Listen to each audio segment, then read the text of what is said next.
আসসালামু আলাইকুম রহমতুল্লাহি ওয়া বারাকাতুহু। ডিয়ার ফ্রেন্ডস, আশা করি প্রত্যেকেই ভালো আছেন। আজকে আমি আপনাদেরকে একটি বিশেষ ভেষজের সাথে পরিচয় করে দিতে নিয়ে এসেছি। তো বন্ধুরা, এই ভেষজটি এত গুরুত্বপূর্ণ, বিশেষ করে ওই ভাইদের জন্য যারা রতিক্রিয়ায় বেশি সময় দিতে পারছেন না।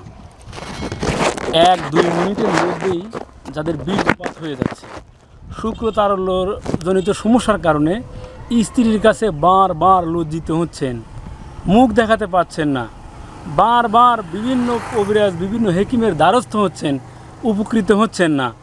আজকে আমি এমন একটি ভেষজের কাছে আপনাদেরকে নিয়ে যাব, পরিচয় করিয়ে দেব, যে ভেষজ দ্বারা আপনারা এমনভাবে উপকৃত হবেন যে এই সমস্যার খুব সহজ সমাধান হয়ে যাবে। তো বন্ধুরা, আপনারা ইদানিং লক্ষ্য করছেন যে আমি এই ভেষজের আলোচনা স্টুডিওতে না করে সরাসরি ভেষজের কাছে গিয়ে আলোচনা করছি। কেন? কারণ আপনারা কমেন্টের মধ্যে বলছেন, ভাই গাছটি দেখতে কেমন, কোথায় পাওয়া যাবে, বিভিন্ন রকমের কমেন্ট, হাজার হাজার কমেন্ট। তো এত কমেন্টের জবাব দিতে আমাদের বেশ সময় লাগছে, বেশি সময় দিতে হচ্ছে, যাতে আপনাদের চিনতে কষ্ট না হয়, এর দ্বারা উপকৃত হতে কষ্ট না হয়।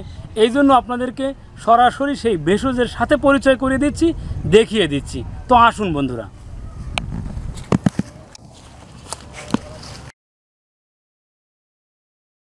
তো বন্ধুরা, আপনারা যে ভেষজটি দেখছেন, এটি একটি তাল গাছের চারা, যেটাকে আমরা বলি তালমুলি। তো এর ব্যবহার্য বিষয় হচ্ছে এর শিকড়। তো বন্ধুরা, আমি চাইলে এটি উঠিয়ে আপনাদের দেখিয়ে দিতে পারতাম, তো এটি সরকারি সম্পদ বিধায় আমি এটি উঠিয়ে আপনাদেরকে দেখিয়ে দিতে পারছি না। তো বন্ধুরা, এটি উঠিয়ে এর শিকড়কে পরিষ্কার করে ধুয়ে কড়া রোদে শুকাতে হবে। এরপরে আপনি পাটায় পিষে অথবা হামান দিস্তায় এটি পিষে আপনার চালুনি দিয়ে চাললেই একটি ভালো পাউডার বের হবে। এর সাথে আপনাকে শিমুলমূলের শুকনো শিকড় নিতে হবে, যেটার পাউডার আপনার সাধারণত যে কোনো ভেষজ দোকানে গিয়ে চাহিদা মাত্রই পেয়ে যাবেন।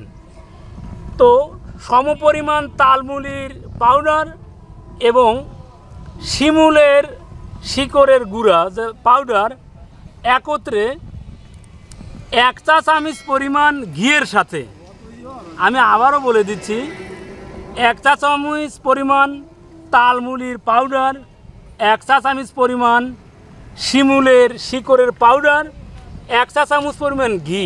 তো বন্ধুরা, এই তিনটি 1 চামচ পরিমাণ মিশিয়ে সুন্দরভাবে মিশ্রণ করবেন। সকালে খালি পেটে সেবন করবেন।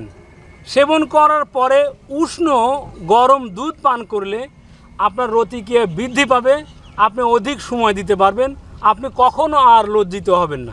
তো বন্ধুরা, তো 1 চা চামচ পরিমাণ তালমুলি পাউডার, 1 চা চামচ পরিমাণ শিমুলের শিকড়ের পাউডার আর 1 চা চামচ ঘিয়ের যে মিশ্রণটা হবে, এটি আঠালো হলে হয়তো অনেকে খেতে একটু কষ্ট বোধ করবেন বা অস্বস্তি বোধ করতে পারেন।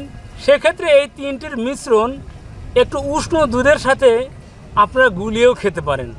তো এই নিয়মে 15 থেকে 1 মাস সেবন করলে ইনশাল্লাহ আপনি বর্তমানে যতটুকু সময় দিতে পারছেন আপনার স্ত্রীকে, এর চেয়ে দ্বিগুণ সময় দিতে পারবেন। তো বন্ধুরা, আমার বলে দেওয়া ফর্মুলায় সেবন করুন, সুস্থ থাকুন। ধন্যবাদ সবাইকে। আসসালামু আলাইকুম রহমতুল্লাহি ওয়া বারাকাতুহু।